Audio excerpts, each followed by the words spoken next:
Welcome to another episode of Reality Check. Tonight we're joined by Taylor Dalton Peterson, the one, the only. Yeah, he's gonna reveal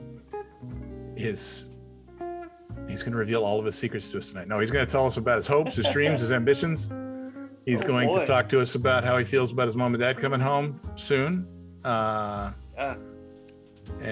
anything else that's on his little heart. I can't say anything that'll make me lose my inheritance, whatever it be. So I gotta be careful. You're wise. You're wise to be nervous. I've thought about this. Yeah, you'd be wise. What day are they coming now? Do you know? Yeah, so they're coming to visit not a week from today. I think they'll be here a week from today. You're sure it's a visit? Yeah, so mom gets her, maybe gets her operation. It's an exploratory operation. So they go in, he looks and sees if he can do it. And then if he can, he'll do it. If not, then I'm not really sure what happens after that. But if he can do it, he'll go and do it all. And then afterwards, she goes back on chemo for a little while to make sure it's gone, I believe. So they're coming down here before the operation just for a couple days, I think, to maybe a week to hang out. Well, we're going to have to spin this again after you get your inheritance so that we can hear the truth. Yeah. Well, I need to watch Damien's to see if he lost his. That way I'll have a little more leeway. He's actually reviewing his right now by himself. I sent it to him to review. Oh, yeah? Because I think he's nervous too. Yeah, I know he was nervous. He said he doesn't do good, talking on camera or anything like that. That's funny. Yeah, well, and he and I talked about everything, and so I'm not going to say anything I wouldn't say in front of him, but there's some added challenges with his too, because you got the whole mission thing he addressed, and the whole new church thing he addressed, and yeah. But hey, I gotta take my hat off to him. He at least did it. Yeah, I'm glad he did. Get outside perspective than what a lot of us cousins would give being in the church.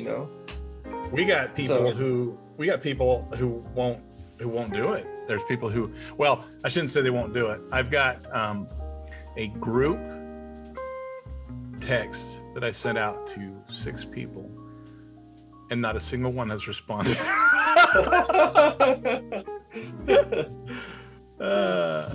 I was excited to do it, and then I got to work, and everything got busy, got crazy, and I feel bad. I fell behind, not getting back to you and setting up a date.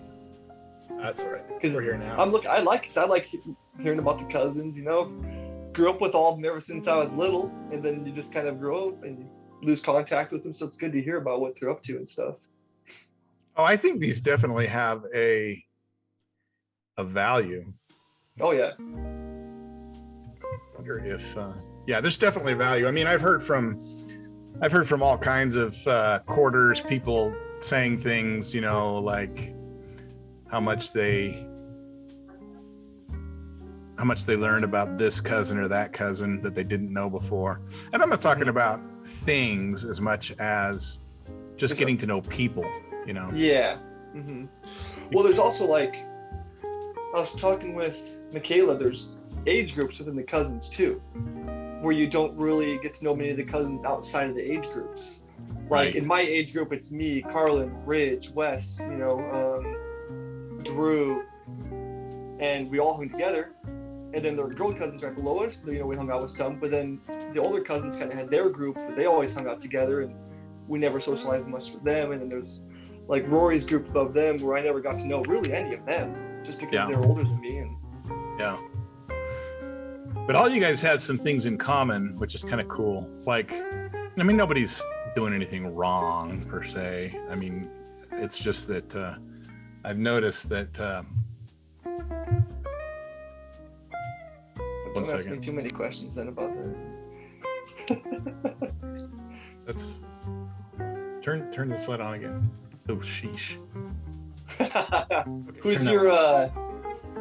Who's your camera and lights behind the scenes over there? My lights person It's Aunt Tina.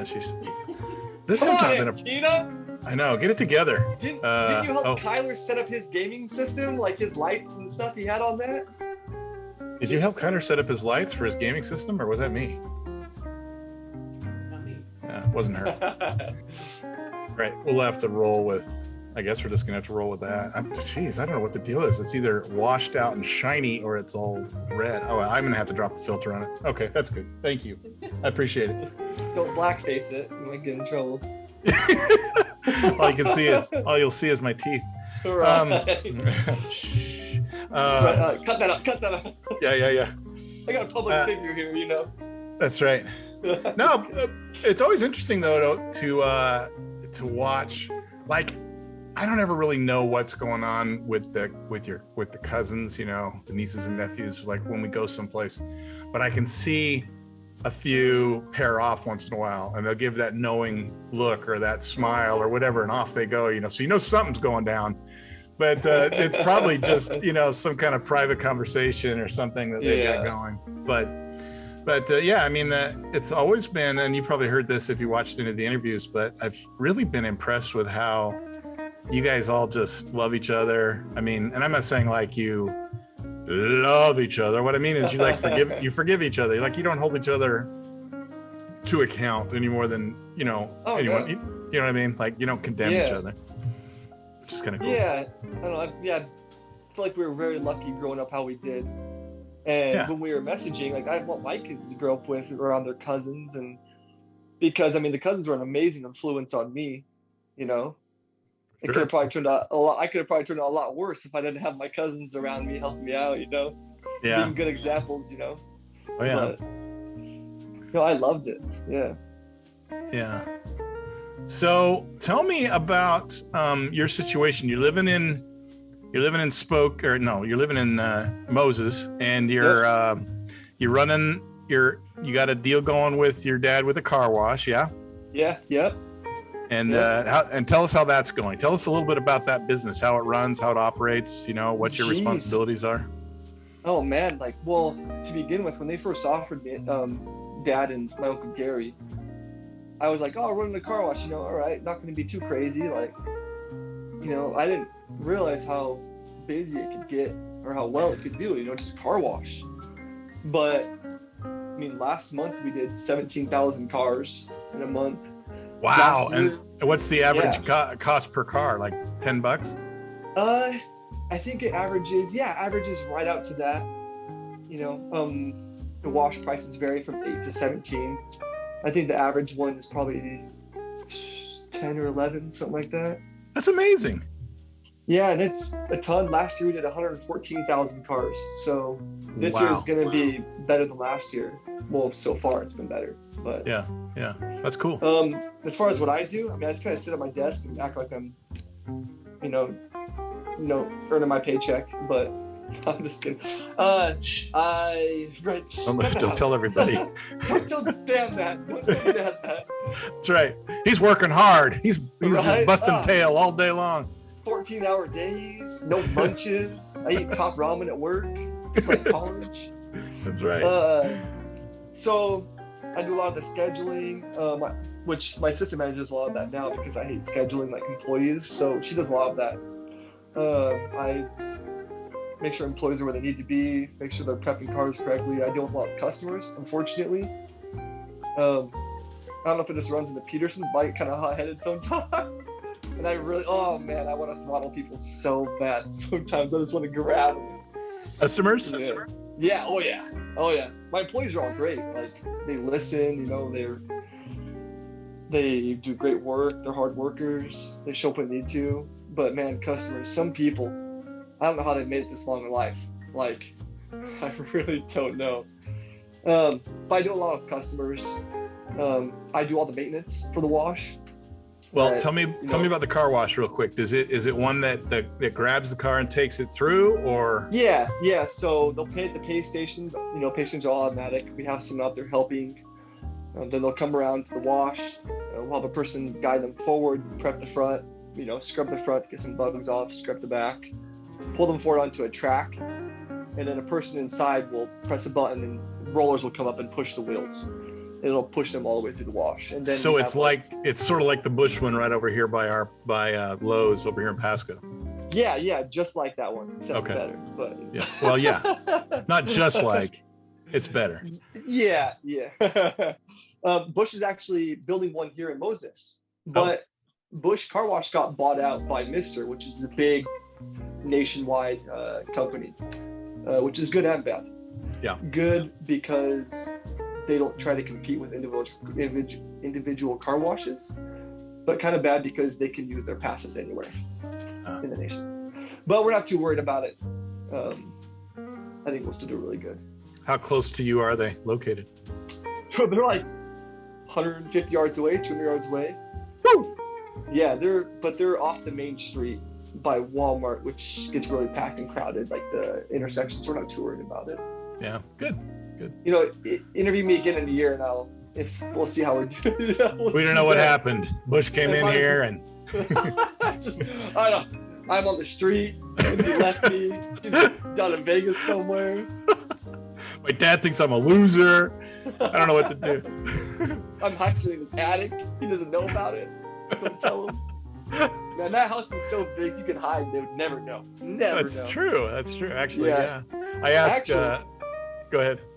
When I was growing up, my mom would take my Xbox away sometimes, and I'm very sneaky. And I found out the combo to the safe, so I got it.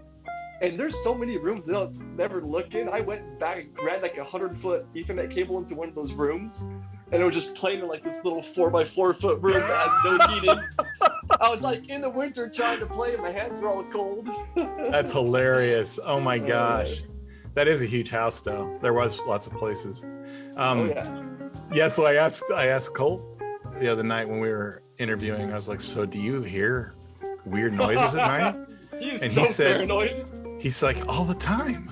And I'm like, "Are you serious?" He's like, "Yeah, man. Doors will open and close. I mean, you hear stuff, and I'm wondering if I should go upstairs and check it out or not." And I'm like, "For the best." I know. Hope they pass you. Like, stay still on that stuff. I'm just right here. Said, Colt, you really can't be sure if all the doors and windows are locked. Yeah. You don't really. know. No, there could be somebody getting in there right now while your attention is on something else. See, it might have been because of you. He like put locks on all the doors. He installed locks on all the doors, like bolt locks. Well, hey. Kid's worried about security, man. He doesn't want to be slaughtered in his sleep. Seriously, so when I can't remember how old I was, but Sterling was there just for a little bit coming home from college. And I got home at like midnight, 1 or 2 one night. Whatever, I can't remember. But I knocked on the door because it was locked. I was like, ooh, okay, I have to be careful. I almost swore right there. I have to be real careful. Cousins watch this. And they know who I am, though. Anyway. I've been cutting stuff out of all kinds of people. Okay, good. All right, okay, so you'll give me a couple strikes then. All right, before you stop editing it out. You're like, all right. Zing! So I knocked on the door and Sterling answered. And I was like, Sterling, why'd you lock the door? He's like, I don't know who's coming to my door. I'm like, no one's coming to our door. Anyway, and I go lay on the couch, and I reach my hand underneath the pillow, and I feel something. And I pull it out, and it's a revolver. And I'm like, what the hell is this doing here? I could have blown my head off. And he's like, oh, yeah, I had that underneath the pillow. I'm like, yeah, no, I noticed that. I mean, he had like knives stashed in couches, guns placed everywhere. I'm like, geez Louise. That's funny. I mean, although, when you get spooked, it can be creepy out there. It can be very creepy. What does it say if you do that stuff even when you're not spooked? Oh my gosh. Right. I'm just trying to. I cannot. This has been like this interview has actually been an anomalous in that. That looks better. It looks. You were covering something, and the light got better. When you had your other arm up, you were covering something. That's a little better. It's not as bright. That's too bright. Yeah, that got bright. There you go. Right there. Right there. Yeah, that's better. That is better. That's weird. Because they're the same camera, but I mean, you can turn a light on them. But so I'm worse. Yeah, so I'm looking at this camera over here, or this is the one that's recording me. the place where the you can't even see it, but the place where the light's coming in is over here. It's another camera just like that one. But I wonder if the light. Well, it doesn't matter anyway. Yeah. So gaming, you're still doing it. Oh yeah. Yep. What's the secret? Because like Gavin and Demick are they're just hooked with you. Do they play with you every night? No, they played their own games. They refuse to play with me. Really? Why? Are you too good? Yeah. I make them look bad in the front of their friends. No, right. I think we just play different games right now. We just play. What are you lying about? Together. What are you lying about? A little bit of everything. The true con man doesn't have one lie. It's just multiple lies that you can't pin down. This keeps going. Yeah, I got you. Yeah, exactly. I got you. Smart. You can't follow the trail at all. No, I think they just play different games. Play with Ridge, decent amount. I've played with, man, there's these guys I've played with ever since I was in high school, and I still play with them. It's kind of crazy. Like, I've never met them, but I've played with them for, 10 years now? 12 years? Yeah. It's crazy, yeah. But yeah, I mean, I still play quite a bit after the kids go to bed. Lindsay goes to bed earlier than me, which turns out in my favor because I'm awake late. So I just, hang out with her until she falls asleep or goes to bed. Then I'll start playing for a while. She doesn't mind it. It depends how late I'm awake. When I start staying up to like 3, then yeah, a little bit more. But I've just got lucky. Like, I don't know, if I had a relationship that wouldn't let me game, like, I don't know if I would have made it. And Lindsay's really she's really tolerant of me. She tolerates a lot that I do. So like, I work out every day for like an hour, and she lets me do that. Like, occasionally she'll ask me to come home like for lunch instead of working out, and I'll do it obviously. But she lets me go work out whenever, buy workout stuff. And... You better be careful. What is? I'm waiting for the hook. You don't want to lose that one. Yeah. Seriously, I'm like, man, if this one doesn't work out, I'm just screwed. I'm like, I got nothing else. I'm like, trying again. She is so cute. I mean, it's just amazing. It's just amazing. Yeah. I was like, wait a minute. This is Taylor's wife? What's going on? Seriously, no, really. And like, it's funny. When I was dating her in college, I had a friend that asked, he's like, what do you do? Like, how do you date like this cute girl? And I'm like, I don't know. Like, I was how it happened. I was young and dumb. Like, I was kind of a douche occasionally. I was young. Like, girls like that stuff though. Yeah, apparently. I mean, it works. No, I'm just teasing you, but but for reals, like, she's really cute. Yeah. Yeah. No, I got really lucky.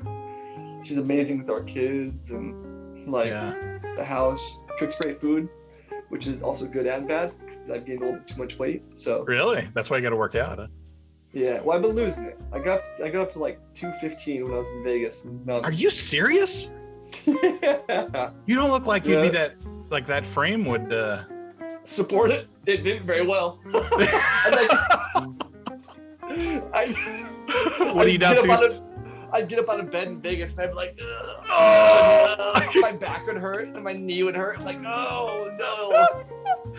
Yeah, it was bad. She's like, so honey, I know we're married and everything, but we agreed to certain terms and agreements. One of them, Yeah. Well, it's funny, when we were dating, when I married her, I think I tried last week putting on our suit that we got married in, and it did not fit very well.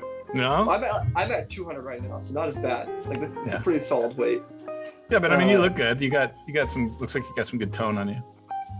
Yeah, I've been trying a little bit more recently. But when we got married, I was like 155, 150. Really? And then that's when we started dating. And we got married, I was like 165. But then I started working out a lot more during when we were dating, because I knew I had to keep her somehow. Like, if I keep working out a ton, maybe they'll give me a little bit more of a shot. Kind of a handsome dude. I like that. That beard's looking good on you. It turns me from a 19-year-old into like a 28-year-old, 29-year-old. So I got to like a respectable person. Or if I don't have if I don't have it when I'm at the wash, customers will be like, "Get your manager," and I'm like, "I have a manager." Like, no, go get him right now. And I was like, "I'm the manager," so I had to grow the beard out for people to believe me. Oh, it looks good. My beard now comes in like white as driven snow. That's good though. I have. Yeah, except for they ask you to be Santa Claus. Could you be Santa Claus this year? Oh, that's what you need from me? You want me to play Santa Claus? Okay. All right. Right, I'm out. right. I'm leaving the church. Okay. Right, seriously. That's what my uncle Garth used to do every year because he's a bigger guy too. Oh yeah, he's big. He had a big beard. Oh, do you know Uncle Garth? Yeah. Oh yeah. Okay. Yeah. He used to play Santa all the time. Yeah. I didn't know he played Santa, but yeah. Oh yeah. Oh Yeah. What a So history. white hair runs early in our family. I have quite a bit right now. Quite a bit. I'm still curious how much Damien has. Because Rory is, like 50-50. Sterling's right around there. I'm on my way. Damien's the one we all don't know about because, well, I don't know. I'll leave that for his. Ask him dyes if his he. hair. I was gonna say. Cut that out. You Yeah. can cut that out. No. I was gonna ask because I think he does too. I was gonna he dyes his hair, doesn't he? Yeah, he does. Yeah. Yeah, I know, right? That guy. I tried dyeing my hair once in college for fun, and it turned out like strawberry blonde. It was super weird. Were you going for blonde? I mean, my buddies were just messing around and we just went to Walmart and got a. But what color were you going Yeah, for? we were going for blonde. I think we were going for blonde. And I don't know what it turned out, but it was weird. That blondes have more fun thing is only for the women. Yeah, it wasn't fun. I had less fun. Less fun with that. Where was this at? I was at college and I was rooming with two of my buddies. Which school though? I mean, where you went to BYU, Rexford. Idaho? Yep. Yeah. Okay. Yep. All Went to BYU, Idaho. Oh yeah. All right. You didn't go to Provo. No. I followed the Peterson brother tradition of going to school for 5 or 6 years and not graduating. So. Yeah. Good tradition. Jamie Good tradition. graduated. Did he really? Oh well, I guess he is teaching. Yeah. He went to UVU though. He transferred to UVU. Yeah. Gotcha. Yeah. Now tell me about what happened down in Vegas. You went down there to build? Yeah, so I was up at school and I was doing engineering, which I love math and science. I loved it. But I hated how they made me take history and art and all these other junk. I'm gonna say, sorry if anyone loves those, but I hate them. They're junk classes that I have to pay for. Why am I paying for these? It's true. Yes. They're junk degrees too.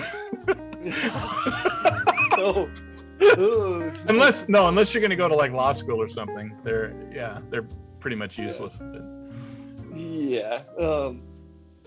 But then one summer where I was off track, we went down to Vegas for the summer, and I was working with her dad. He does electrical, and then I ended up working for one of his buddies. He owns a warehouse that does plumbing, all new construction stuff.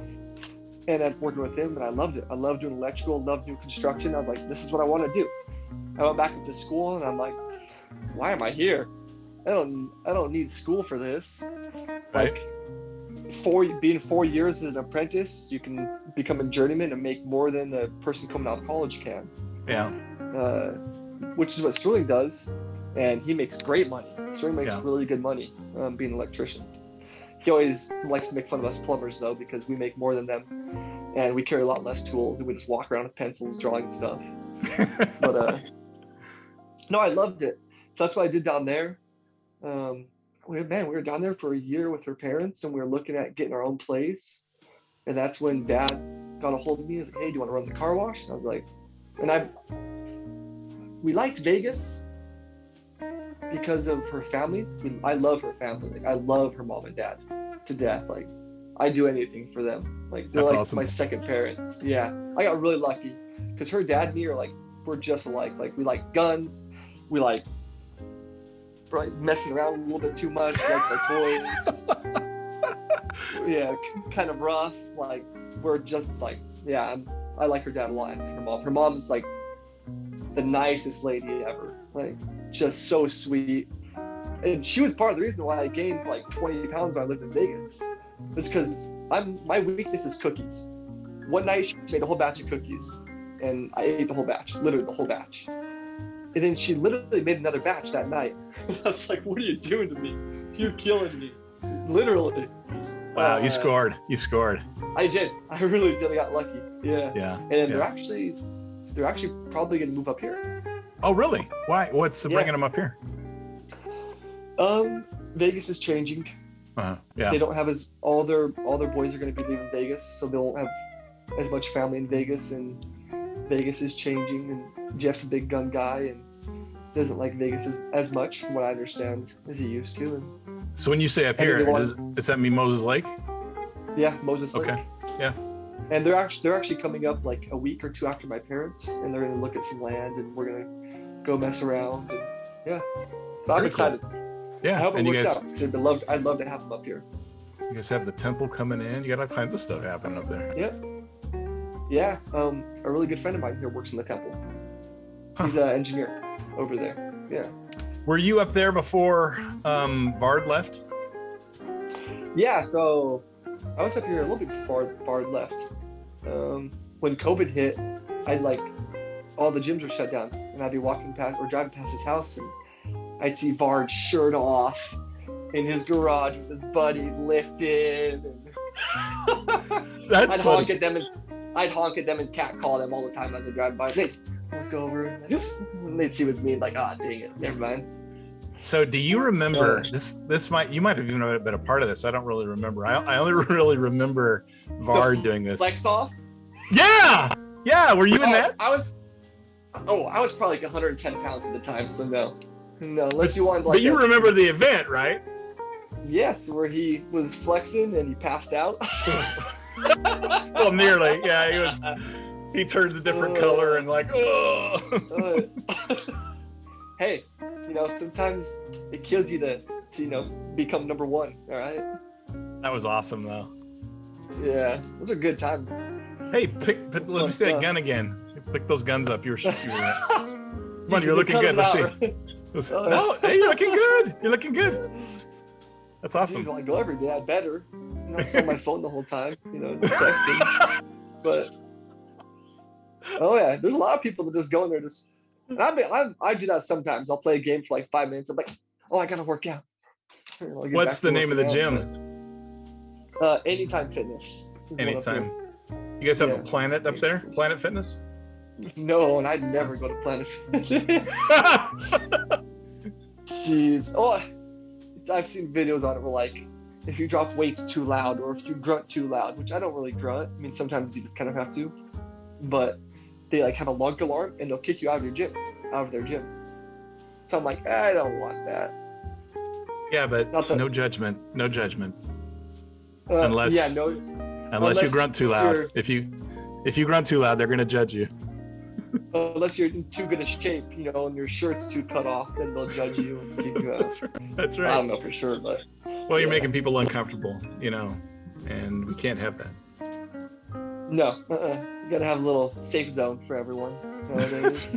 Yeah, it's the social justice warrior zone. Oh, jeez Louise. I feel bad for my kids, hopefully it gets better when they get older, but it's gonna get worse, unfortunately. Yeah, my gosh, I've been trying to avoid politics in these things, but man. Yeah. Oh, tell me about how you feel about your mother's situation. What do you think about that? How's that affecting you guys? Well, as most people already know, I think it was when I was 12 or 13 or 14, Mom got breast cancer.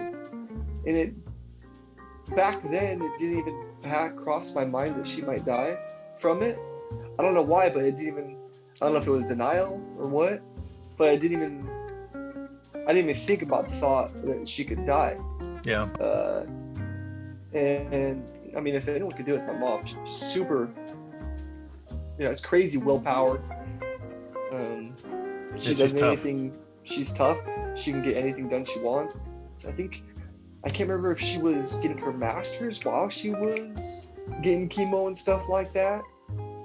I'm pretty sure that's what it was because she was teaching at the time, and I believe she was getting her master's at the same time.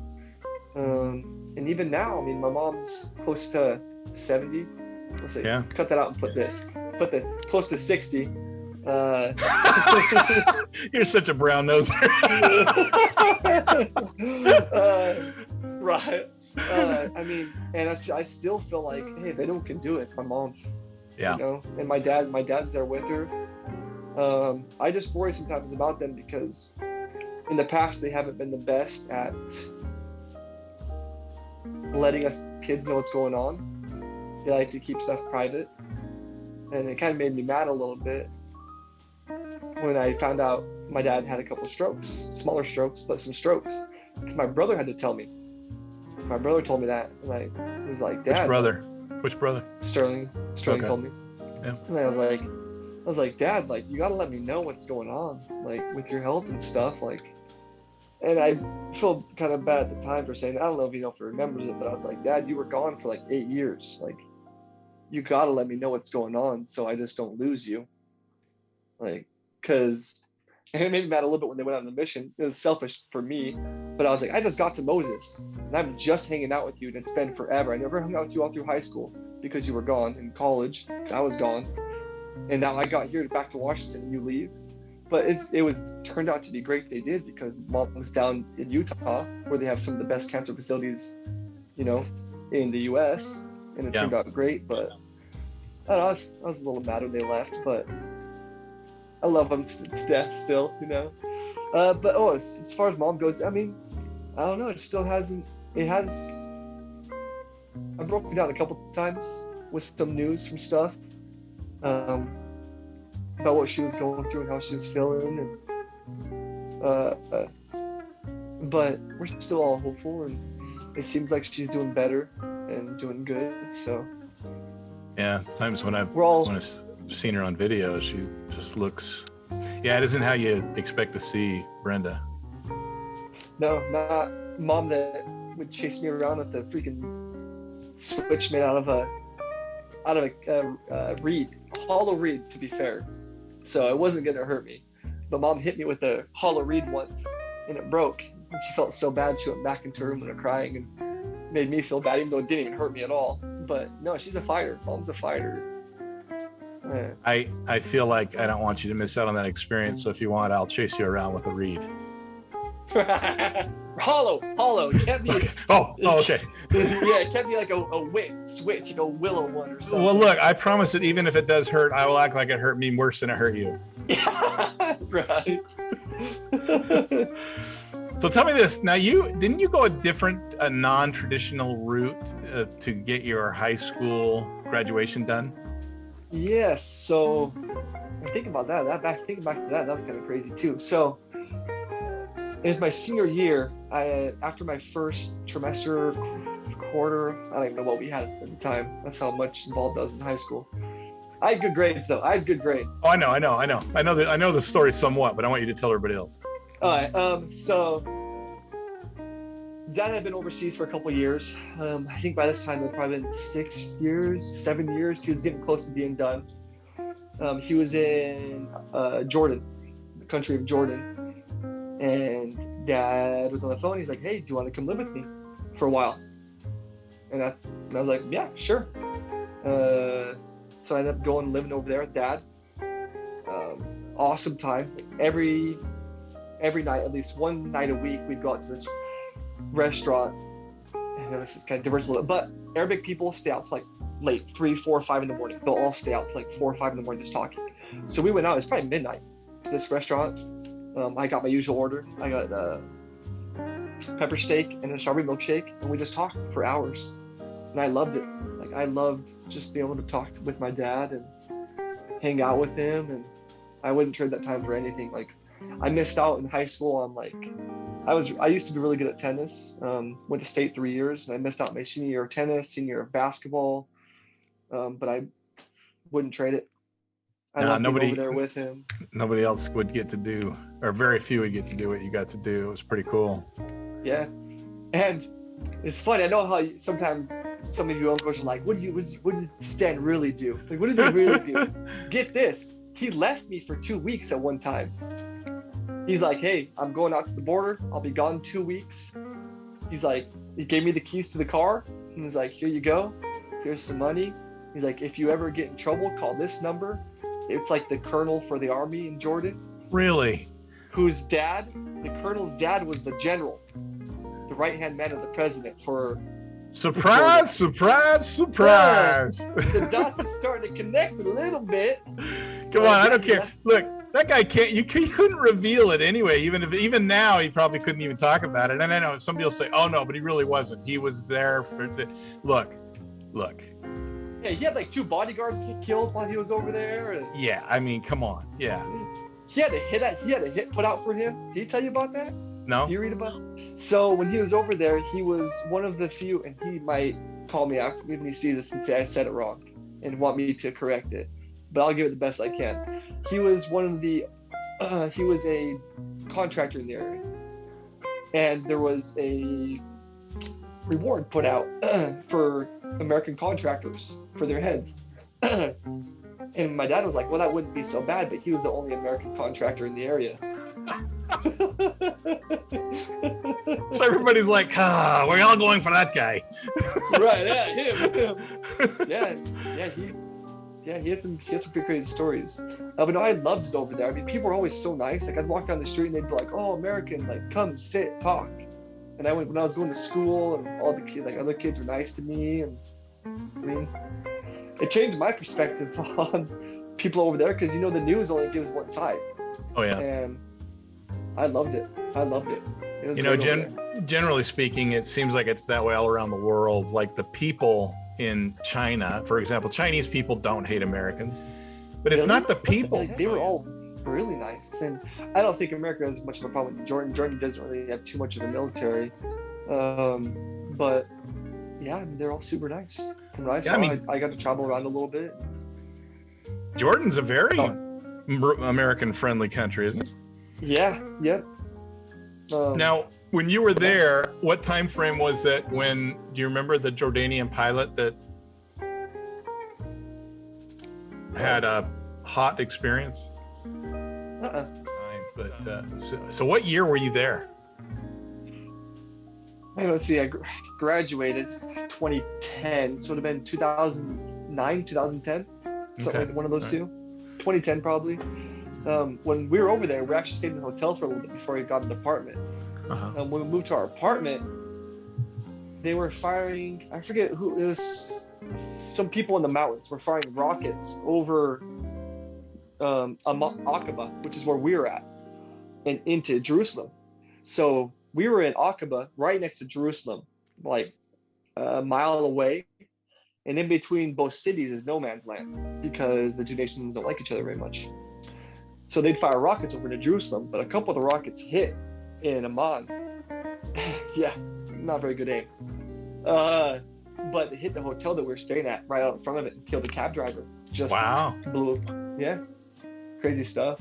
Wow. I mean, I never felt like I was in danger when I was over there, and I walked around the streets all the time, but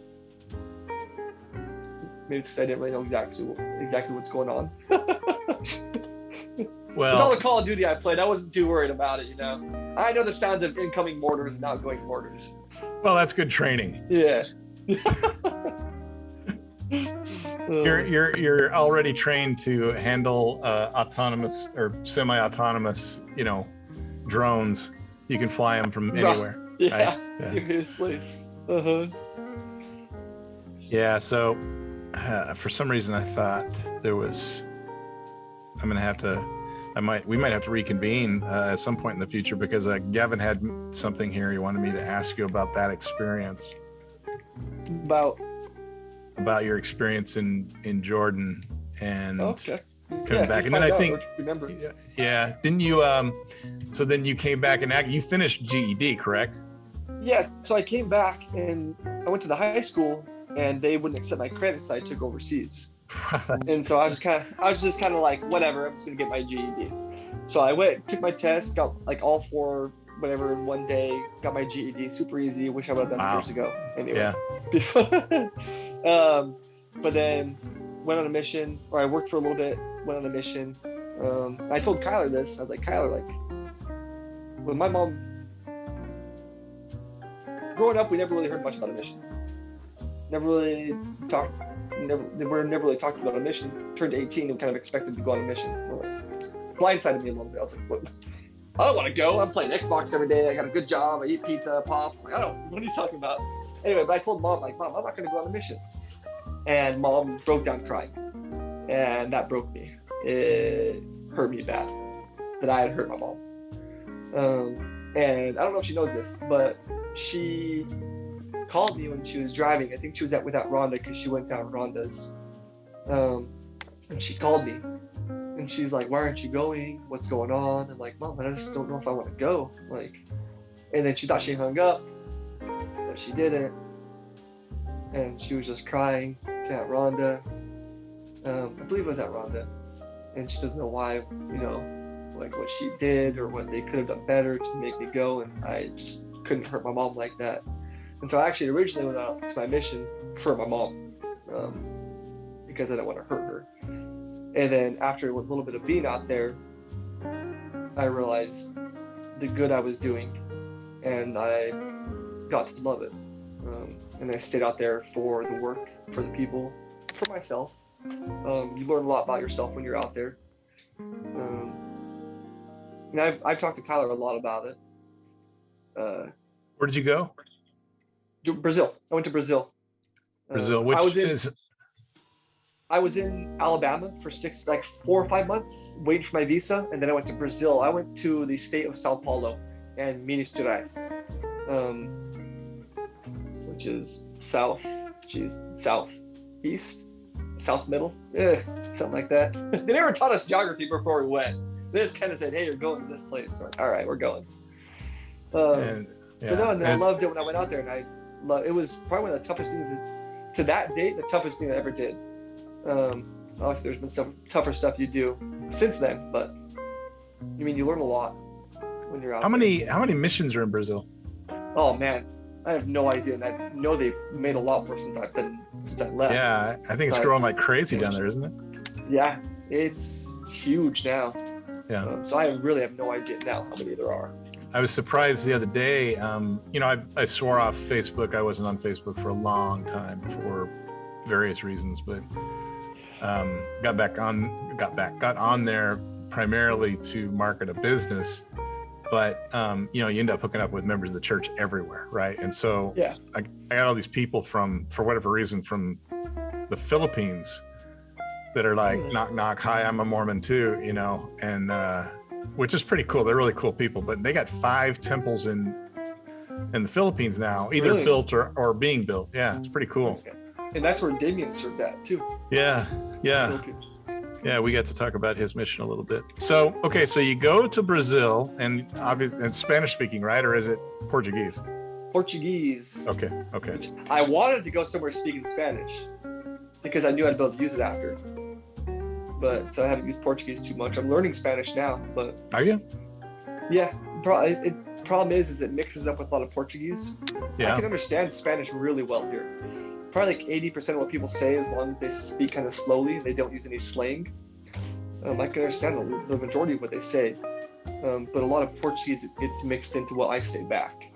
I see. It's been kind of difficult, but yeah. So are you taking a class or? No, just there's a lot of. I think most Hispanics. I think Moses Lake is predominantly Hispanic, and so. When I'm out at the pay stations helping people, sometimes someone that doesn't speak English will come up and I'll speak Spanish with them. I'll ask them questions about words and stuff, and they're always super nice, and I think they like that I'm trying to learn Spanish, so they're always more than willing to help me out. Yeah, well, that's cool. That's really cool. Yeah. So there's, I guess I don't know enough about either language to be able to know how challenging that would be, or that crossover. So you went for your mom, but stayed out for the right reasons. Actually, I didn't go for much different reasons. I don't know if you listen to any of the interviews, but one of them I was talking about how I was living on my own. I was going to Utah State, failing horribly. It was my first year out of high school, and it wasn't ready for college, Yeah. And taking stupid classes, and I was working at the Hub, which is the student union building. I was flipping burgers, just that's what I did 2 years. Applebee's. Yeah. Shit. I think that's where I started gaining weight, actually, because I was eating those burgers too. I it saved me hundreds of dollars a month working there. Yeah. It's just Yeah. steak, chicken, salmon. Oh yeah. Anyway, Yeah. what were you saying? Well, no, just that. Well, just that. I mean, that's exactly right. But I had a fight with my folks, so that was the reason I was kind of living on my own and going to Utah State and doing everything, because I was determined that I was just going to do it. I didn't care, I was just going to do it. But oh my gosh, it sucked so bad. You're like, emissions sound kind of good right now. Absolutely. I was like, man, if I went on a mission, I could get out of all this crap, Right? I And, get food every month automatically, and it's kind of got to go exercise every day and talk to people. Yeah, it's not too bad. Exactly. So I went out to kind of, not necessarily that we went for the wrong reasons, but I went out. I would say I went out for the wrong reasons. I stayed out for the right reasons, but Yeah. like Where'd you today, I was in Mississippi, Alabama, and Louisiana. And actually, when I was training other people in Alabama, I had missionaries that were waiting for visas to go to Brazil as well. Really? Yeah. Wow. I had 3 of them at one time that were waiting for visas to go to Brazil. Oh, jeez. Yeah, it lasted for like 3 months. Yeah, It we was didn't know amazing. when we were going to get them. They're just kind of like, hey, we don't know when you're going to get it. Yeah, and our problem, well, I was in a different era than you were even, but the problems we face as missionaries are nothing like what they're facing now. Like Talmadge and Yeah. Kyler, it sucks, dude. I can't even imagine being stuck in an apartment. No, I don't know if I'd be able to do it. I couldn't. Yeah. It's the same thing in high school. Like, some of my workers at the wash are high schoolers, and they have to do all their classes online. And I was like, I could not do that. I'd be like 5 minutes into a class, and I'd be like, all right, time to play some games. And just, yeah. No, it's true. It's true. It takes a different breed. I mean, I'm pretty impressed actually. But the kids are, so the elders today are struggling with a whole different animal than Yeah. I struggled with or that you struggled with. I mean, I guess we all wonder at some basic level about the truthfulness of the church and whatnot, but Yeah, I mean, those questions pop into everyone's mind, I would assume. Oh, I think so. Even people who bear testimony, Yeah. because you would be inhuman, or it would be okay. Look, all right. So Joseph Smith himself said that if he had not experienced for himself seeing the Father and the Son, that he would not believe his own story. So that kind of says it all right there. But it takes a special breed. I think it was Michaela that said, I forget exactly how she said it, but she said something about how Kyler was really struggling, and we were up at the lake house, and the only people that weren't up there was your mom and dad, but all of your uncles and aunts were up there, and we got in this conversation about how much Carlin was struggling. We found out that Talmadge was struggling too. And you just don't think.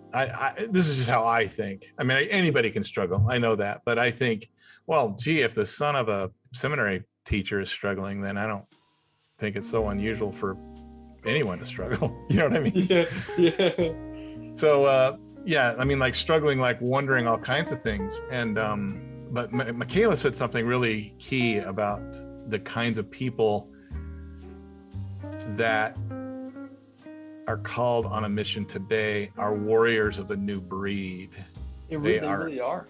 Yeah, because like we said, you and I both admitted there's no way we wouldn't have been able to do it. I wouldn't be able to. And like you said, maybe, like we're talking, maybe they wouldn't be able to do what we were able to do. I think True. Every generation has built, their own thing. Yeah, for their own, built to serve their time. How would you say that? I don't know. Yeah. They're built for, yeah. Built for their dispensation or whatever. Yeah, like, I mean, Kyler growing up had all these, electronics, and kind of were born into a lot of technology that has come into play with the mission, like Zoom calls and all this, like Facebook, all this, like they've been growing up with this stuff, so they know how to do it, and they can adapt to it a lot easier than I probably could. I had trouble getting our audio for our Zoom call right now. I know how to turn my Xbox on. I know how to turn Call of Duty on, and I'm good. That's all I need. I think some things were just going wrong because this technology is not a challenge for you at all. But I said I thought I was being so brilliant, when I said up at the lake house. I was like, these guys, they shouldn't be sitting around. I'm kind of mad at Kyler's mission president, but these guys shouldn't be sitting around. Yeah. Like, why not turn them loose? You know, they've got little movie studios in their pockets. They're all carrying around the ability to make movies and to put together, you know, creative ways to share the gospel, right? Why not turn their creative juices loose and let them rock and roll? Well, Kyler's mission president wasn't doing that, but come to find out since then that lots of mission presidents are doing that. The missionaries are creating stuff like that. And I've seen a lot of cool missionary videos, like fun videos they do. Well, since that time I have too, and I realized I didn't, you know, so I'm talking to all of your aunts and uncles and I'm saying this like I'm some kind of a genius or something. They're probably all sitting there like, yeah, we know. We've seen the videos like 6 months ago, all right? It's true, right? Oh man. But I've seen some really creative ones. And then really soon after the Lake House experience, Kyler, they actually started letting them do service projects and whatnot. So, and all of a sudden he has a smile on his face again and he's doing stuff and they're back. It's like they snapped right back. So anyway, pretty cool. Yeah. But it was the same. Like, I think even if Kyler didn't want to serve a mission, I think it's kind of the same as you. I think, you know, first of all, he's Grandma Gibbons or Grandma Taylor's last grandson. Yeah. He's also my mother's last grandson. Oh, really? Yeah, he's the youngest that's going to serve a mission. And so, I mean, he does have pressure on him because his girlfriend went out. Right. But he'd be the only person in our family to serve. Oh, really? Besides me. Yeah. So yeah, I was playing with Kyler one night. Like we before he left, we played for a long time together, like months, maybe a year or two. And before he left, we played together all the time. And his girlfriend was going, and we were talking about it one night, and I was like, Kyler, like I went out for my mom, like, and I stayed out for the right reasons. Like, it doesn't matter if you go out for like your girlfriend, like because she's going, or your mom or whoever. Like you'll learn the purpose of why you're out there. Like, you know, it might be bad, but as long as you get out there, like, and try it instead of, not try, then I think it is bad though. Try. Yeah, I don't actually think so. Yeah, I don't really think. I mean, we think things have to be in this box, they have to all make sense, and it's like I've had so many discussions lately, and this is what I love about these interviews, because for some reason, we want to try to limit the atonement. We want to try to put it in a box and think that we know everything the atonement applies to. I don't think we have a clue what the atonement applies to. I think the atonement covers lots of things. And it's probably different depending on each person a little bit, Yeah. So not any crazy, like this person can drink, but this person can't. But each person probably has to each person's struggle though. Yeah, exactly. Yeah. So I don't know. It's an interesting time to be alive though. Yeah. What do you see happening in the future? I mean, church-wise, what do you think is going to go down? Oh man, when you're as a missionary out there, it's kind of fun to dive into like some of that like futuristic deep doctrine, see what's happening. And some of them are like, it's going to get a lot worse before it gets better, which is kind of, right now I don't even think it's nearly as bad as what it's going to get. I don't know. There's a quote while you're thinking about it. There's a quote from President Nelson that I found that was circulating on Facebook, and I forwarded along. But he said something. I paraphrase it. He said that in coming days, it will be impossible to survive. Yeah, I saw it. Be impossible to survive without. Do you remember that quote, Tina? In coming days, it will be impossible to survive without a thorough testimony of Jesus Christ and following the Spirit, something along those lines. But what I keyed into was, in coming days, it will be impossible. Now that's interesting. That's pretty strong language, right? Yeah. Not like, you can hang out and everything will be all fine. I mean, no, he's like, in coming days, you will not survive spiritually if you're not grounded. And I found, don't get me wrong, I know that coming days could mean a lot of things, but I find that the phrase coming days to be interesting. Yeah, seriously. Yeah. That could be like this year. I mean, who knows? Yeah, you really don't know. I mean, what's that? There's a graph. I forget what it's called, but it starts out slow and then it, Oh yeah, like an exponential. Yeah, I mean, it could get worse exponentially, where as soon as it starts, it just snowballs in a matter of years, months, who knows? I mean, you don't really know. It's probably like you were just saying, though, it depends on who you are. It's like if you're living in the Caribbean right now, that is much more apropos to you at this moment than, right? Because of the volcano that's exploding down there, right? Yeah, or I mean, all the hurricanes are hitting the coast and stuff, and yeah. Yeah. Well, let's turn to the page real quick. How many kids do you guys want to have?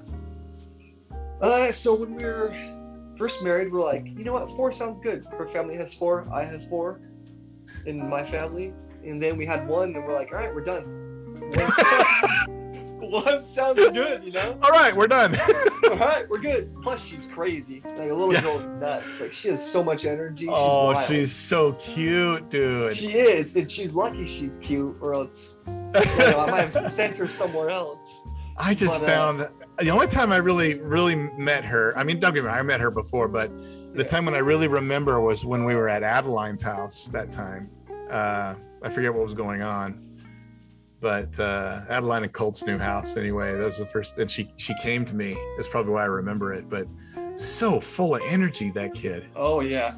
Ugh. I think I'm paying for my past sins with how much energy she has. Yeah. I can't keep up. It's nuts. Yeah. And then, after a little while, we're like, okay, let's have another one. And we got lucky because we had a boy. Because now we're like, we're done. Because we thought we'd get a relaxed baby. He is just like her. He has so much energy, except he gets into everything. He'll get into trash, like pull out food and start eating. I'm like, what are you eating? Get out of there. Like he has so much energy.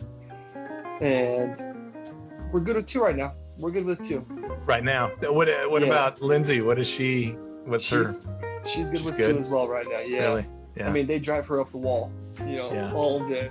Which is nice that it's nice out because they can go outside. We just kick them outside and they just play around there, and Dalton eats rocks and dirt or whatever. We're always fishing stuff out of his mouth. It's crazy. Yeah. We're good with 2 right now, and I mean, I don't know. You feel kind of like a little bit of pressure to have more sometimes. Oh yeah. Especially within the church, because a lot of kids. And then Lindsay asked me today, we were driving around for fun on a Sunday around Moses, exploring a little bit. And she's like, is that selfish? And I was like, I don't think that's selfish unless you only want 2 kids. I mean, it depends on each family and kids. If you have 2 easy kids, then you might have an easier time having more. But right now we're happy having 2. It might change, but we got into this talk up at the lake house too, and kind of turned to the brethren. And I think we would all be surprised, like, not that some of them don't have large families, but most of them don't have, more than probably 3 or 4 kids. So it's not like there's a few who do, don't get me wrong, but large families is not the norm now. And I think it has changed. No. Like my mission president said, your responsibility now is to go home and get married and start having a family. I don't think they're saying that kind of stuff as much anymore. Yeah, that's another issue. I think they try to have people get married too quick, too early, and that's why their divorce rates are really high. But anyway. Agreed. Yeah. Why do you? Okay, so you want to move on from that? Why? What? Oh no. I'm just saying, but I don't know who's watching. Well, that's true. But I mean, I think that's a problem in the churches. I was talking to Kyler, and one of the first 2 weeks Kyler was out, he said he was having a tough time because he didn't want to become like some of the people in Utah, and he explained it. He's like, well, some of these people have kids in multiple houses, with multiple families, and they don't follow what they preach, and they treat being an LDS as just another branch of Catholicism. And I was like, Kyler, like, your mission might be completely different from mine. Mine was teaching people that had probably a lot of the time never heard about the gospel. What you might be helping are members. Like, that might be your calling, is to help members. You might not baptize them, you might just help members that are struggling. I went on to tell them just about like no one's perfect. Like I went and tell him, you know, some stuff that I had done and mistakes I had made in college, and then I met Lindsay and she turned it all around for me. I really don't know where I'd be right now if it wasn't for her. Like, it definitely would not be a good path. But like, That's good. Those discussions you're having with him are pretty cool. I didn't know you were talking to. That's pretty cool. That's good stuff. I think it's good advice too. I mean, I hope I helped from stuff I've gone through and I've done. I hope I help him in some way or form, whatever it be. I know it's not easy going on a mission. He's a funny kid. He before he left, he said something about you, and I must have got a smirk on my face or something. And he's like, "Why don't you like TD? Why don't you like TD?" And I'm like, "I like TD. What are you talking about?" He's like, "No, every time I bring him up, you get this look on your face." And I'm like, "No." And I was like, "Okay, there was a time at Zarahemla when." Oh, I call you a Nazi? Is that what I call you a Nazi? It was like, I remember, because you kicked me out of what's that game called again? Mafia. You kicked me out of Mafia, and I called you a Nazi. Yeah. I told him, I'm like, yeah, we kind of had a little disagreement up there, but I don't dislike TD. Funny. I forgot about that. That was funny. Hey, I do remember this time when I was probably 8 or 9, and we got to the Jinxes for a get together, and you were like, "Hey, TD's here," and you ran up to me, and I was like, "Oh, hey." Grabbed my underwear and just wedged it. And you just tore my underwear. I did? No way. Like wedgie? Oh yeah, like wedgie, just ripped it. Oh my gosh. But like you said, the good thing about all the cousins is, like, it was like, I didn't care. Like, we all roughhouse and fight each other and beat each other up. Like, I loved it, yeah. Maybe not during those, riding up. Well, good. I didn't love that. I don't remember that, but that's. You're like, yeah, but so yeah, we had this conversation about like something that happened with the Wells boys, and I was just like, so what? So what? We're boys. I mean, I'm a male and they're boys. We should have been wrestling more, not less. Yeah. Well, see, that's what I love wrestling with Chloe and Dalton. I'll toss them around and throw them. Like, I want to be the uncle that wrestles with his nieces and nephews and like beats them up a little bit, Oh, yeah. Just because I had there we go. I had older cousins and stuff and older brothers that did that to me, and that's how I grew up, was just wrestling and fighting. Yeah. And I mean, me and my brothers sometimes would get in huge fights, but within like 10 minutes it'd be done and it'd be gone. You wouldn't worry about it anymore. When I yanked your underwear up, was I yelling, "Shankman, Shankman"? No, you're just like, "Here!" You ran up to me and I barely got to the Jinxes, walked in the door. You're like, suddenly your underwear's over your head, and you're like, "Yeah, that's great." Well, this is my only pair I had. Now I'm gonna have to go, buck naked over here and just run around commando. That must have made your folks really happy. That's not too bad. My dad probably thought I deserved it, to be honest. How old were you then? That's probably, I might have been between 8 and 10. I was probably between 8 and 10. Yeah. Somewhere around there. You're like, yeah, I can see that. Yeah. I can see that. Yeah. Well, actually, I only really remember, the only negative experience with you I remember is just that little thing we went through up at Zarahemla. I don't really remember like any animosity, you know what I mean, other than no. Yeah. And I think you were just roughhousing with us. Like, I didn't think anything of it. It was just my uncle was roughhousing with me. I kind of doubt I meant to rip your underwear though. No, definitely not. But I've probably been wearing them for a while. So they're probably thin through certain areas. Yeah. There's probably a couple holes in there. Like, So they were tearaways. They were tearaways. Yeah. Maybe I was expecting something to happen. I was wearing some ones that were, like a gecko when you pull its tail, it pops off and it runs away. No, Mom, I want to wear this pair tonight, please. Please. Right. Is Uncle Tim going to be there? Like, yeah, I need to wear these. I can't wear the new ones. No. Not the double reinforced ones. Yeah. We had a good time. We had a good time. Oh, yeah. I loved my childhood. Loved it. Oh, yeah. That's pretty cool. Mm-hmm. Well, talk to me. Tell me what else. What else is on your mind? What is there that you want fellow cousins to know about you? Well, first off, I love them all. Love all my cousins. Like, Yeah. amazing. Like, I can't believe the family I grew up in. It's crazy. Got Like, lucky. I love how we always say, like, love you, bye, when we're talking to each other. Families don't have that. Like, just normal families, like, within each other. Brothers and sisters don't have that. And us cousins grew up so close with each other. I mean, I remember running up to Ridge's place all the time, just through the orchards, or running over to the Wells's and just spending more time at their places probably than my own, you know? It was amazing. I love them all. It's true. Like, yeah, parting ways, and everybody will just say, love you guys. Yeah. Like today with Kirk and Callie, we saw them, talked to them for a little bit. Then when we were leaving, we're like, love you guys. And they're like, love you.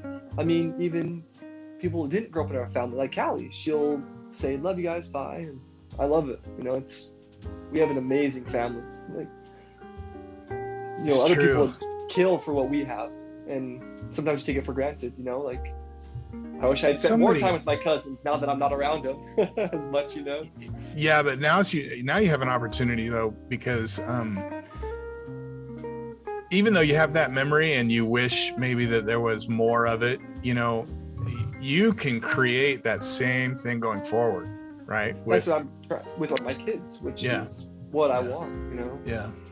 That's why I'm trying to convince everyone to go back to Moses. Well, it'll be great. Ridge said he wants to move back to Moses. He just has to find a woman who can trick first to move back here. Yeah. Tie her up, throw her over your shoulder, and put him in the back of the truck and head north. Once they're here, you know, it's pretty much done. There's no getting out. So. He's funny. Yeah. Well, you never know. I mean, in college. Oh yeah. I could see Vard ended up there again. I think Bart said maybe he did want to come back eventually. He was just going up there to get his master's and find a wife. A lot more churn there. A lot more churn in the women there than here. Yeah. Yeah. That's true.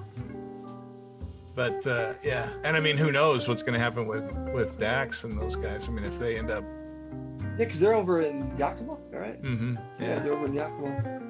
Yeah, I mean, it kind of feels like the family is sort of gravitating east, like Idaho, northbound, you know, like I don't. Well, geez, if Washington keeps going downhill, Idaho's looking real good. Well, I'm telling you, man, that place that Ivan's building up there at Spirit Lake is amazing. Oh, I've never been. You know, you've never been? Get this. I didn't even know it was a thing to take for like the parents to take their kids until Kyler was like, yeah, I'm going up to Spirit Lake. I'm like, oh, have you been before? Yeah, we go all the time. And I'm like, Mom, Dad, are you guys just going without taking any of your They're holding out on you. Yeah. They're holding out. They just went by themselves. You've got to go. You've got to go, dude. It is so beautiful. It is like so beautiful. It really is. Speaking of which, come here, bud. Here's my little mini. Hi. Dalton, hi.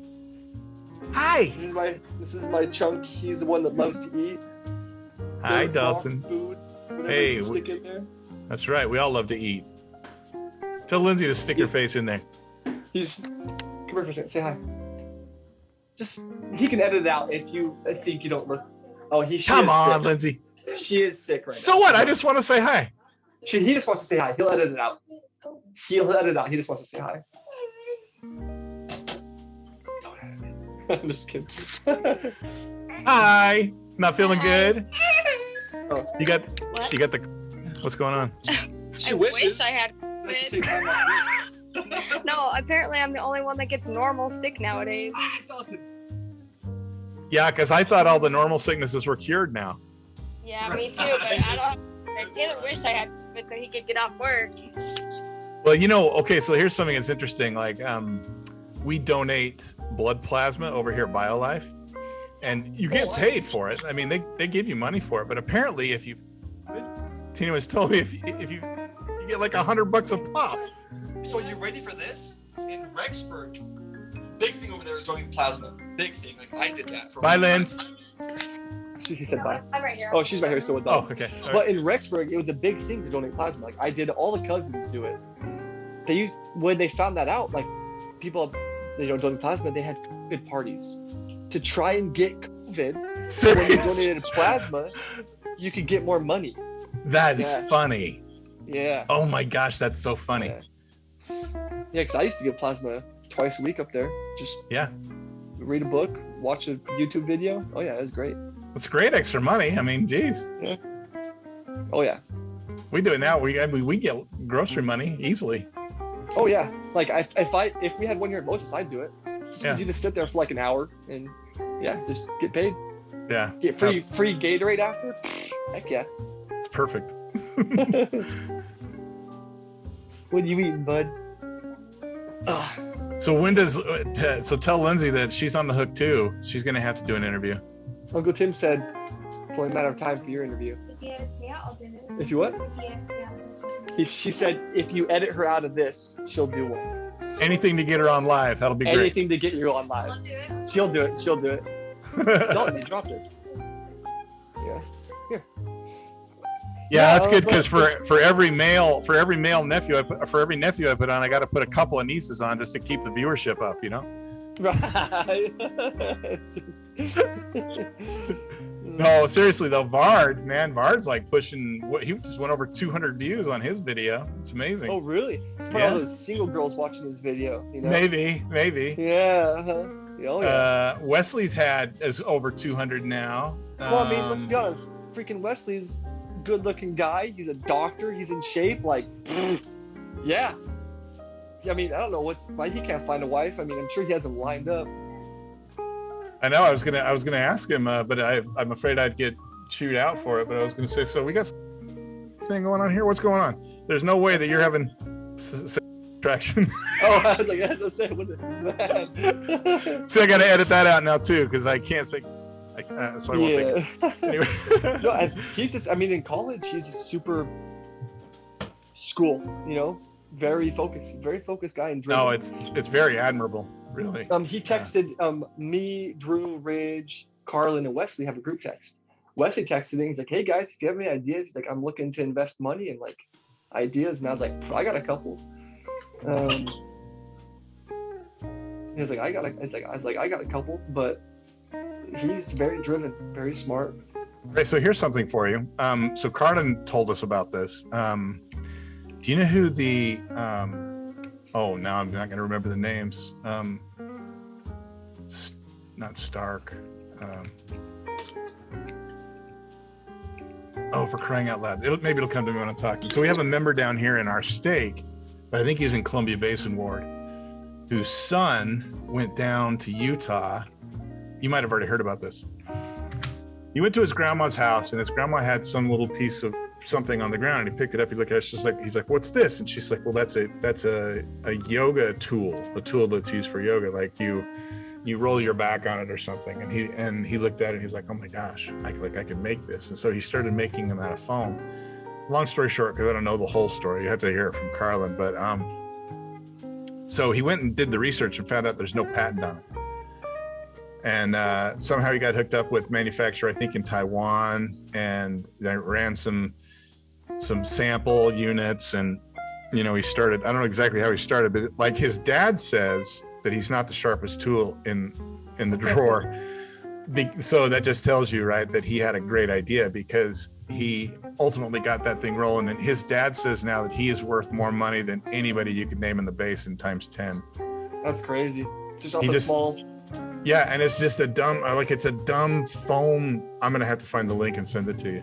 Well, I know what it is. I know what they are. Yeah. You do? So you know what? Okay. Yeah, I know what they are. Oh yeah. Well, so who am I talking about? Do you know the name? Well, I don't know the person, but I know what the item. Yeah. Okay. I know what it is. Yeah. Well, it's just like the two top selling toys in the whole world are like frisbee and a hula hoop.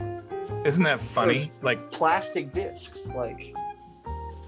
Oops. But those are the things that kick butt, though. Like the person who sold pet rocks, or right. I mean, it's just sick, right? Yeah. Or pool noodles. There's foam noodles, like, yeah. But no, yeah, I love like the idea of like being able to invest in stuff in the future, like real estate, like an apartment here, apartment there. maybe in another car wash. Yeah. I'd love to do. Yeah. Is he down for the idea? Of another car wash? Yeah. Who? My dad or Wesley? Wesley. I don't know. I haven't talked too many details on about it. I need to text him back. But he's just kind of throwing it out there that he's looking for investment opportunities. He's like, hey, if you guys have any ideas, like. So he's already doing good. Well, I think isn't he part owner of his practice? Yeah, I think like a 30% owner or something. Yeah, so I mean, he has to be. Yeah. He doesn't have a woman to spend it on, so he's probably just stockpiling it up. I'll bet he is too, because he's a saver. Yeah, he's a smart guy. Yeah. You know. Kyler's a saver too. He started working I don't know we gave him $1,000 to kind of play around in the market with, and I think he's making money with it.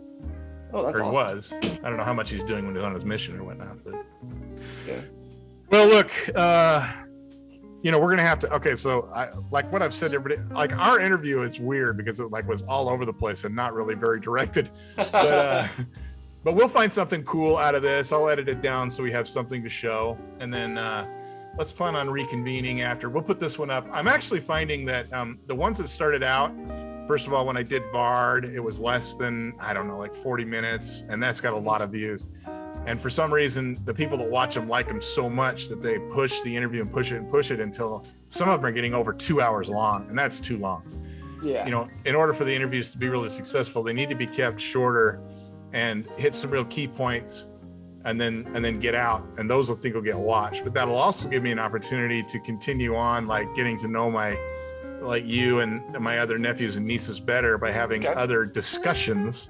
I want to do one I think would be fun to do, one where I can make the screen nice and big, but we get like a Hollywood Squares thing on here where we have 9 or 10 people on here, right? You should do like the age groups of like That's the a good 6 idea. cousins that hung out together all the time, and like the 6 older, or however many older, like the age groups that hung out together. That way they can give stories of like each other when they were younger hanging out. My gosh. Stories that the other ones forgot.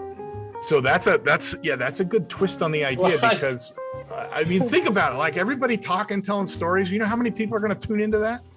Oh yeah, People will love especially that. if there's like 4, 5, 6 cousins. Like a story pops in my mind was when you helped us TP the porcupines. Do you remember that? Dude, You helped us TP the porcupines. But didn't I do down that the road. because wasn't it? They TP'd you? We caught them. You caught them. Yeah, didn't they leave And they forks left- and stuff? They left like 2 bags, like 2 whole things of toilet paper at your place. You caught them right away. We just took that and used it like a week later. Oh yeah, and they were gone too, so we got them real good. Genius. Oh yeah. No, I think if you do that, let me know. I mean, I'd love to be able to sit down with Drew, Actually, Carlin, Wesley, Ridge. I think we had to do that sooner rather than later, and the fact is that may be the only way to get Carlin on here. Yeah, if we all got on, he'd get on. Yeah, I think so too. Yeah. Okay. All right. Well, let's plan on that then. I'll edit this down into something usable. We got some good stuff, but And let me we've know been if on. Go I ahead. don't know. Let me know if you did want to meet back up sometime for Gavin, or even if you wanted to ask me a question like Gavin wanted to ask me about Jordan. Yeah, I will. I'll look at it because I know there's going to be some things that come to me. There always is, but I haven't rehooked up with anyone yet. But I'm going to, and it could be quick too. Now that we've done this one, it could be. I'm kind of thinking, the best YouTube videos that get watched the most are about 12 minutes long, 11 to 12 minutes long. They have the highest. Not that we necessarily want to do it for viewership, except that when I think about the goal of strengthening families, right? I think we can do missionary work with these things just by having the conversations. Yeah. And I mean, and as soon as you cut out all our ramblings, when we went off tangent, we'll probably be right around the 15-minute mark. like we're doing an hour and 28 minutes to get down to a 10-minute show. Yeah, right. Seriously. Yeah. All right, we'll do that, and then let's plan the group thing. Let me think a little bit about it. That sounds really fun. Yeah. Actually, and maybe. So you think age groups? That's probably right. That's probably the way to go. Or like groups of cousins that hung out together, because there are groups. Every group of cousins, like every age group had a group that hung out together and did stuff. The only thing is we need to just make sure when we do that nobody's left out. Of that group, yeah. Right. Yeah, so maybe get a hold of one person in the group or a couple and like, hey, who was all in your group Right. of cousins? Because everyone knows their group, I feel like they had. They do. This as long as we just have to make sure that there's not someone who would have fit in that age group who didn't participate. We can't leave anybody out. That's true. Unless they want to be left out. They have to choose. Yeah, you got to be careful. Yeah, because if we're strengthening families, the last thing we want to do is alienate someone. Yeah, definitely. People can get their feelings hurt, and that's not what my intention with this was to get to know you guys better. It just happens that I'm getting so much positive feedback. You'd be blown away at how much. Really? Yeah, people freaking love these things, man. That's awesome. That's good. It is. It's fun because I really feel like the goal of strengthening families is actually working. Yeah. Doing what I can do. That's awesome. Yeah. And together we'll reach more people. Yeah. No, I'm if you ever want to talk to me again, let me know. I feel like I haven't had like a conversation. What Kirk said too, he's like, I don't feel like I ever really talked like with him. We talked like once at the Jinxes or at Addie's. We didn't talk for a little while, but it's the independent thing that never happens. The one-on-one. Yeah. Yeah. There's always tons of cousins around. There's something's happening, so you just kind of talk for like a minute or two, see how the person's doing. That's about it. Yeah, but what happens? What'll happen when you watch the other videos too? It'll happen watching them, and for me, it happens, of course, doing them. But you find yourself getting closer to that person and loving that person. The more that you listen to them and you watch them, and that's been my experience with the videos too. Is I find myself, man, I think about you guys every day now, every day. So, all right, let's get out of here. Okay. Love you. Yeah. Well, thanks for talking to me, Uncle Tim. Love you. Take it easy. Let me know what you need out of me. Okay. Bye-bye. Bye.